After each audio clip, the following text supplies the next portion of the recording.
So finally, OpenAI released their reasoning model they called O1, so I'm pretty excited. I'm not gonna hide that. So today I want to do some first impression test using Cursor. So we're gonna build, test, and do some debugging using the O1 model. We're gonna compare the results with Claude 3.5 and of course GPT-4o. But before we get into the testing of the new O1 model, let's just do some quick housekeeping and just take a look at some of the information we have so far on the new model. So if you just read here, we develop a new series of AI models designed to spend more time thinking before they respond. They can reason through complex tasks and solve harder problems than previous models in science, coding, and math. So yeah, that's interesting, but that doesn't give us a lot of information, right? But if we go over here, they have some more information. So you can see OpenAI's O1 series models are new large language models trained with reinforcement learning to perform complex reasoning. O1 models think before they answer and can produce long internal chain of thought. We heard that before responding to the user. So if you scroll down here, you can kind of see they've made this how reasoning works. So they introduce reasoning tokens. That's pretty interesting. So these models use these tokens to think, break down their understanding of the prompt, considering multiple approaches and generating a response. So after generating reasoning tokens, the model produces an answer as visible completion tokens and discards the reasoning token from its context. They also included this flowchart here. I'm not going to spend too much time trying to explain how this works, but if you take a quick look at it, you can see on turn 1, we are taking the user's input. We are doing some chain of thought reasoning on the input. We're getting an output.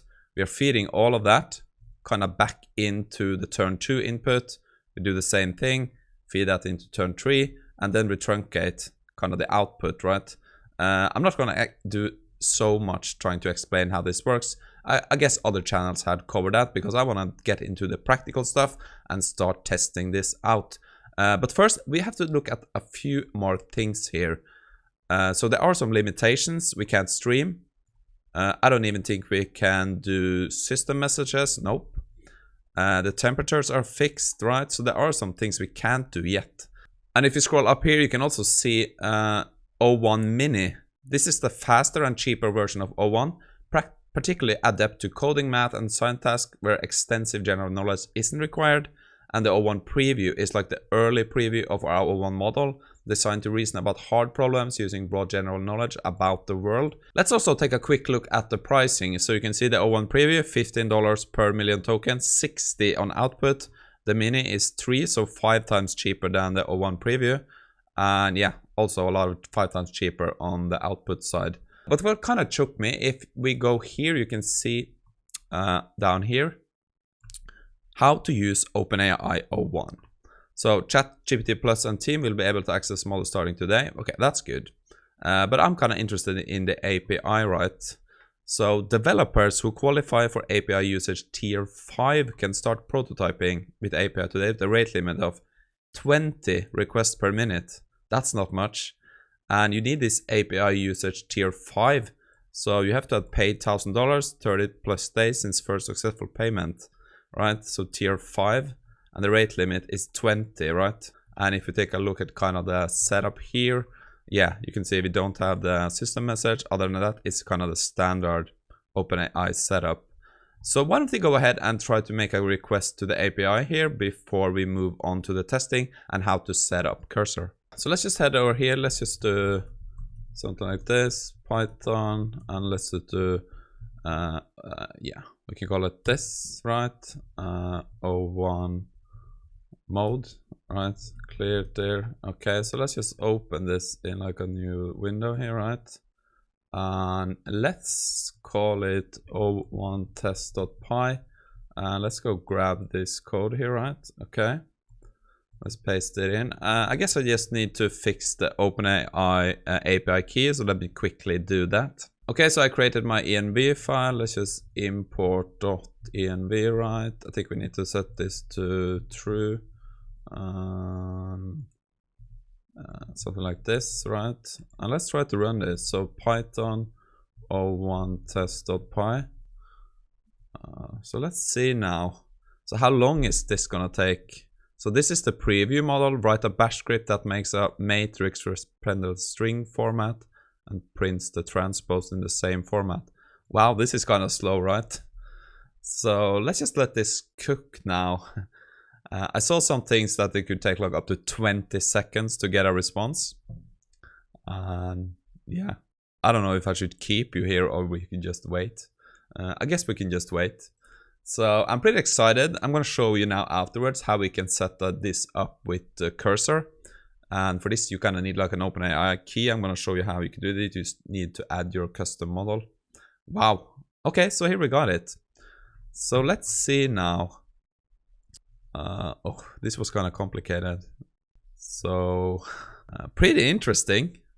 I can't really confirm or not confirm if this worked, but I guess we got the code to run.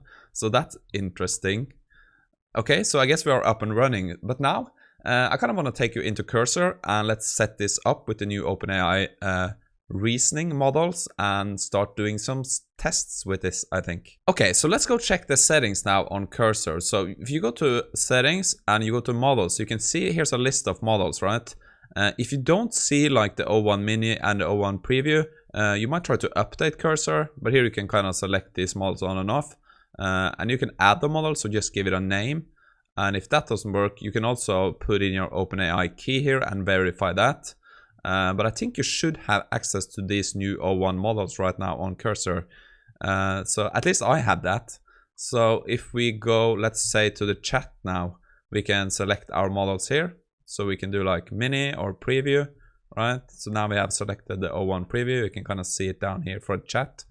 And I think we can kind of deselect models if we wanted to do that. Let's say it'd be, yeah. But you can play around with this. And if you go into the composer, you can see down in the right corner here, you can select models, right? So if you wanted the mini, the preview, you can just select down here, right? So that should be pretty easy too. So let me just come up with a few tests now. So I think we want to try to build like a simple game and kind of compare all the results, right? And the way I thought we can do that, I just install like a simple basic Next.js setup here. So we're going to use that for our game. If you take a look here now, yeah, we kind of have the setup for Next.js here. That should be good to go. I created some assets. I thought that could be interesting.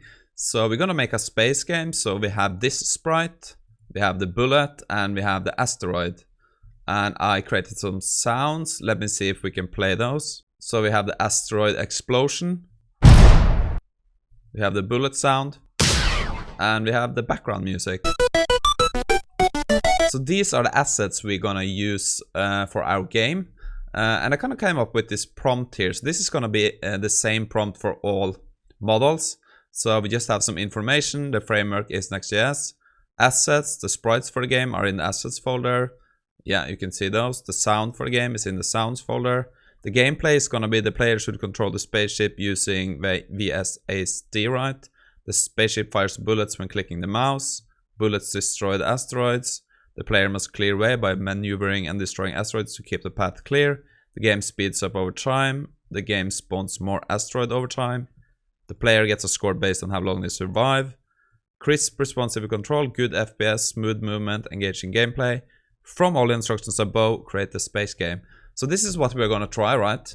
I think we're just going to start with Claude 3.5 to kind of get like a base of this and see if the O1 models can improve upon that. Okay, so I think for this test, we're going to use the chat just because I think we have a bit more control. So I'm just going to paste in the prompt we created, right? So this is going to be Claude 3.5 Sonnet. We're going to do the control enter with codebase. So yeah, I'm just going to let this run. You have seen me use this some other times.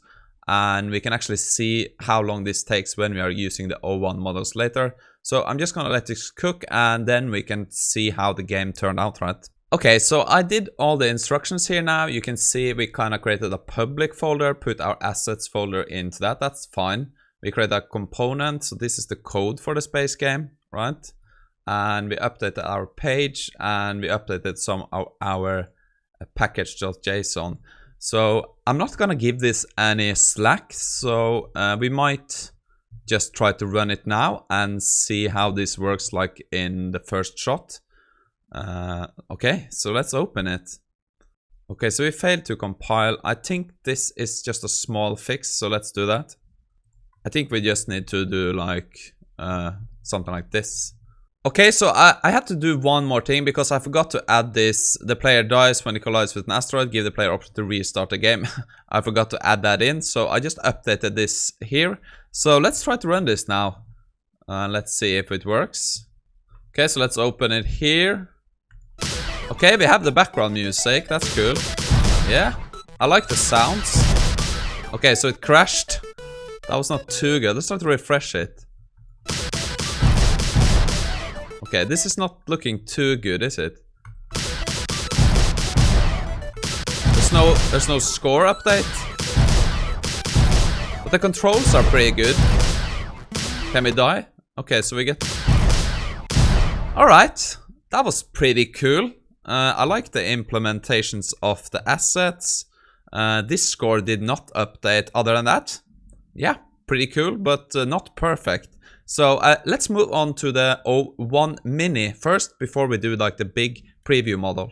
Okay, so we set everything to back we had it, so you can see. Okay, so we have our Next.js app start here. Now let's select O1 Mini, right? Let's grab the same prompt here, right?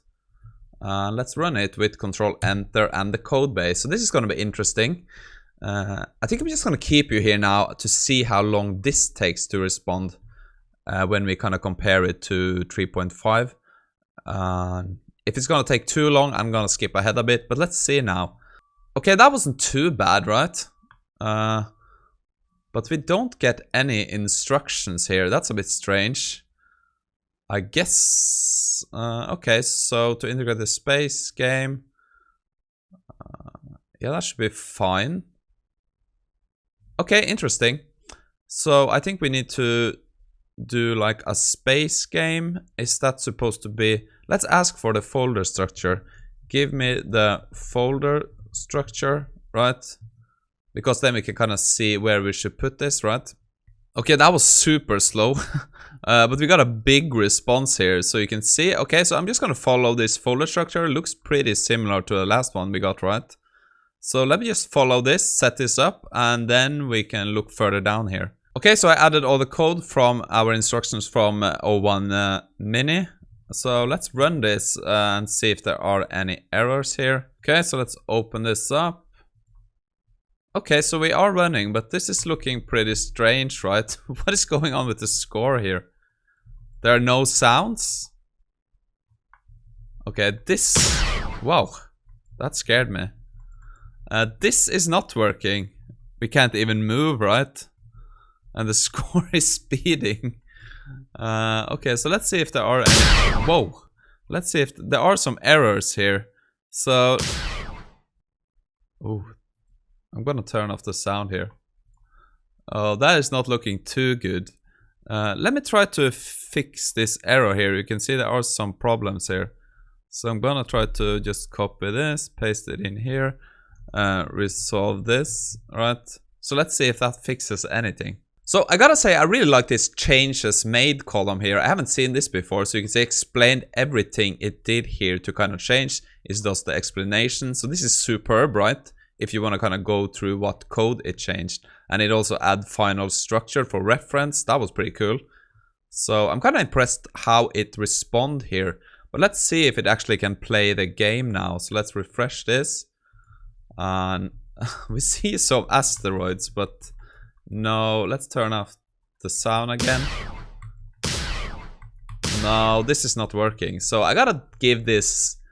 this was a fail, I guess. The game here didn't work. But I like the response here. That was pretty good, impressive. So now I think we're gonna move on because we're supposed to use like the bigger model, right, to do some more complex stuff. So let's fire up the O1 preview and try to do exactly the same. Okay, so again, I just put the code back to where we had it. So you can see, okay, so we have this set up, great. And now let's actually switch the model to the O1 preview. And for this, I thought we can bring up this timer to actually see how long it takes to respond. So let's copy our prompt here, right? Paste it in. And let's fire up the timer, Control Enter. Okay, so that took 40 seconds, right? Let's see now. Set up the game canvas component, main page, loading assets, game logic. Okay, we can try to do this.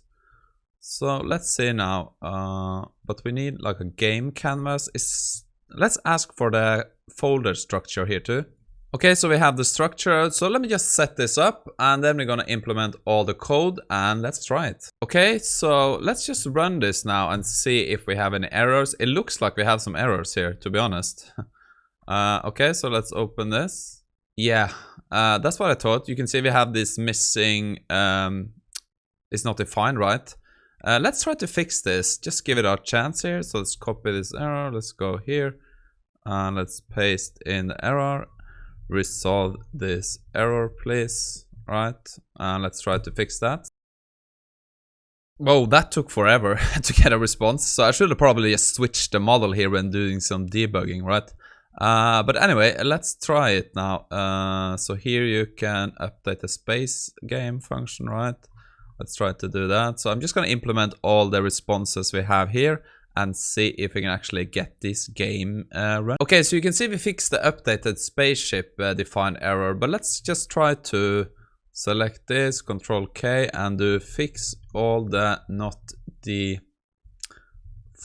errors, please. And let's just for fun, let's try to debug with O1 mini now, right? I haven't tried that because they said they recommended using that for debugging code, right? So let's see if this can actually fix all our errors here now. And you can see, since this is not streaming, we're just gonna get like the full fix. We can't really see this it's not streaming, right? Okay, so we got some diffs here. You can see, yeah, looks okay, I guess. So let's accept this. Okay, so it fixed our not defined errors. That was interesting. We still have some canvas stuff here. Let's just tag this again and try to fix those. Okay, so we finally, after a long waiting time, we got rid of all these bugs we had. So let's try to run this now. My confidence is low, to be honest, just by looking at the code. So let's pop this up here. Okay, it's running. What is this? What? Okay. What's wrong with the sound? No, we are not using the assets either. Let's see if we have some issues in the code, because that was horrible. Where are our assets? Let me take a quick look here. Okay, so we are not even trying to load the assets here. So yeah, that was not too good. Let me quickly try to load the assets and try again, but this is not looking good, is it? So I'm just gonna do load the assets for the asteroid, spaceship, and bullet place. So this is gonna be the last attempt, because this is very slow to work with. I don't think this is the intended use case for O1 preview. Okay, so we got a new code here. Let's try to see now. Okay, so we are loading the assets. This looks a bit better, but now we don't fire any bullets. But I like the movement, that's pretty good. No collision detection either. No, I don't think this was pretty good, was it? Not compared to Claude 3.5. So yeah, let's do a quick wrap up and move on to our next test. So yeah, definitely, I think Claude 3.5 version was much better here. It was much faster too. But I don't really know now. It's too early for me to kind of know if this is the intended use case for O1 preview. I have to play around much more with it. I don't even know what the model is specified to do. It's just too soon, but like for the first impression, I would pick Claude 3.5 every day over the O1 preview for this kind of task, because it took forever to load and it's much more expensive. So that is kind of my first impression of this, trying to make this game using O1. I guess he did a fine job, but yeah, Claude 3.5 was much better, right, as you probably saw. But now I kind of want to move on to something that I think is a bit more intended use case. I have been trying to build something, but I had big issues with trying to get it to work. So we're gonna try the new O1 models now and see if we can get those to work on that kind of problem. Okay, so this is the test I'm gonna do today. It's not gonna be that advanced, but it's like a two-part system, right? So on high level, we're gonna build a system that has an API endpoint we can connect to. Another system that connects to this endpoint, we're gonna have some logging, right? System 1 is this system can extract Bitcoin prices using the CoinGecko API. System must be able to fetch older prices. I think we're gonna do max 2 months or something, right? So the user can backtrack simulations on it, test tracking simulations. System 2, this is gonna connect to the API and extract prices to test its different algorithms to make money on Bitcoin. The system must generate 3 different strategies to see what performs best while doing a backtracking simulation. Extract all logs from the testing so we can feed it to improve the system. Now build both system 1 and 2 in a modular approach, easy for the user to set up with clear, concise instructions. So this is what we are going to do. So I think I'm going to start again, build this on Cursor. So I want to start with Claude 3.5 again, so we kind of have a baseline. Then we move on to O1, right? I think we're only going to do O1 preview here and compare the two and see a bit about the different solutions. But again, I don't know if this is a good use case for the new models. They're pretty new to me, so I don't know really how to use them yet. But again, this is just a first impression, so let's go with it. So I'm just going to paste in the prompt. This is going to be Claude 3.5, right? So let's just run this. And I think I'm just going to take you back, right, when we have set this up, and then see what works best. So one trick you can do when you have the structure, you can just go to Composer and create all these files with placeholder code. I'm gonna select 3.5, right? I'm just gonna click enter and submit, and hopefully we can get this structure now. Okay, that looks pretty good. So we have the API, we have the simulator, we have all the files, we even have the code we need, right? So let me just get the code in here and then we can start testing. Okay, so you can see we are running the Docker now. I'm just gonna let this run and take you back when we have installed this or set this Docker up. And then we're gonna try it and see if anything works. Okay, so that was pretty cool. So you can see we kind of ran our simulation here. So the simply moving average, the final balance ended up with $1,000. So we got a 1.62 return of investment. We made 39 trades. And the relative strength index, we ended up with $969. We lost 3.5%. But when we used the backtesting Bollinger Band strategy, we ended up with 1,074. So we made a $74 profit and we only made 17 trades. So that was pretty cool. Yeah, super impressed by Claude 3.5. If you want to see the strategies, they are in these strategies here. So we are using Bollinger Band strategy, relative strength index, and simply moving average. So it's gonna be pretty hard for O1 to actually beat this, because this was super easy to set up, and Claude 3.5 gave like a perfect instruction on how to do this, how to use Docker, how to set up the composer and everything. So yeah, super happy with this, and it worked perfectly, and we got all the extracted prices from the API. We have good logging and everything here, so yeah, superb. Now I'm gonna leave this, start a new folder, do exactly the same with O1 preview. Okay, so again, let's grab our prompt, let's head here. Now we're gonna select O1 preview, right? Okay, control codebase. Let me fire up this timer so we can actually track how long before we get the response, right? Because we saw 3.5 was pretty quick. And yeah, again, interesting. Again, I'm pretty unsure if I'm using this for the right use cases. That's just gonna show over time if this model is something we are going to use for, yeah, the things I do. So yeah, I'll take you back when we have done this. Okay, so that took 1 minute and 14 seconds. So yeah, it is pretty slow, right? So we have a module trading bit system set up. It looks like we are not going to do Docker, okay. Bitcoin price API server. Very good instructions here. I love these bash commands, that's great. API server script. We're gonna run this API server. We're gonna have a second system that's gonna be the backtesting client. Okay. We have some code for that. Do we have like a folder structure? Nope. I think I'm gonna ask for a folder structure so we can kind of set up our structure here, right? Okay, so let me grab this folder structure, right?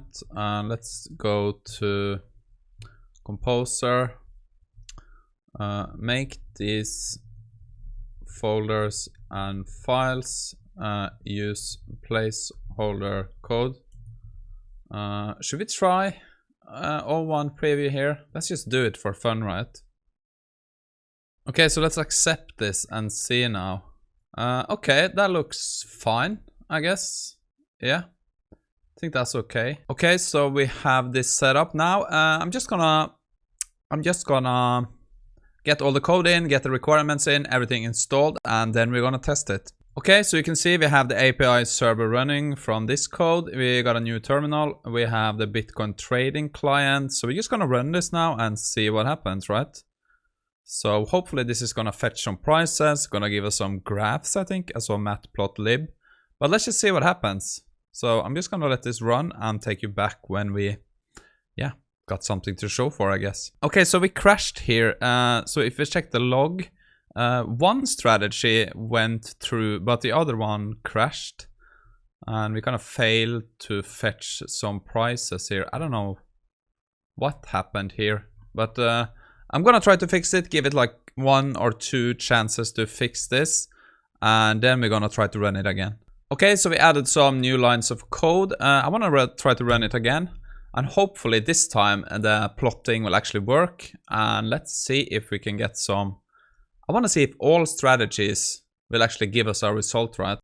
Okay, at least we got some answer here. If we blow this up, you can see the buy and hold made a bit of money, but looks like the moving average and the RSI strategy did nothing. If we take a look at the log here now, so you can see buy and hold ended up with $60 in profit, but this did not do anything.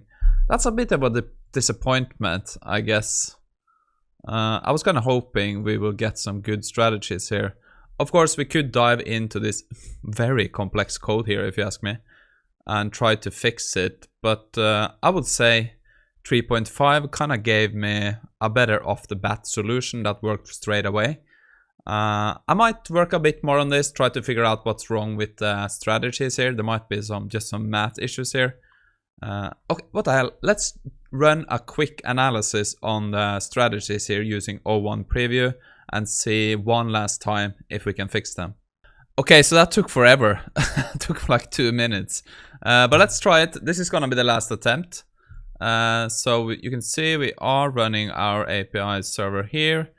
So let's just see now if we get any different result here. Okay, so you can see we still only get the buy and hold strategy. If you can look at the log here, right, you can see, close this. So you can see executing move crossover strategy, empty after dropping, no relevant values, and okay. So we have some issues with other strategies, but I'm not gonna spend any more time on it, right? A bit disappointing, but again, this is the first time I try this model, so there might be something I'm missing here. But again, I would prefer the Docker solution we got from Claude 3.5. But again, it's early to say. I don't really have any like big opinions on this. I just gotta play around with it more to kind of understand how is the best way to use this type of new reasoning models, as they call it, right? So yeah, that's gonna be it for my first impressions, for my first test, for my comparisons against Claude 3.5, right? But again, I'm super excited about this. I think there are some major things we can start doing here. But I just gotta play around with it more to kind of understand how I should use it in the best way. But I'm super excited, and I kind of want to dive a bit more into kind of the things here. I haven't looked at any other YouTube videos, what other people think. I just want it to be like a fresh first impression for me without reading anything else, right? So I thought it was super interesting to combine it with Cursor. That was pretty cool. I like that. But again, it's a bit too slow, I think, for that kind of use case. But you can split it up, so you can do maybe the initial thing with maybe O1 preview or O1 when we get access to that. Then you can switch to like another version to kind of do the simpler tasks. So that is going to be something I'm going to test out going forward. And other than that, yeah, I'm looking forward to trying this out more. And even though, let's say you don't have access to the API because you have to have the tier 5 tiers here, That's a bit annoying, but I guess they want to limit the people having access to this. But you eventually get there, and they will open up for APIs, I guess, soon anyway. But again, like I said, super excited. I enjoyed playing around with it. I'm gonna read more and see what come up with some new use cases. We can try this out. But for today, I think I'm just gonna continue using Claude 3.5 GPT-4o until I kind of get a better grasp of what should I actually be selecting this model for. Let me know in the comments if you have any cool use cases you found out, how to use this, how to improve your productivity, maybe how to get better results. So I'm gonna play around with it. I'm gonna bring you some more videos probably next week. Other than that, thank you for tuning in. Hope you have a great day. Hope you are excited for this new reasoning model. And yeah, we speak soon.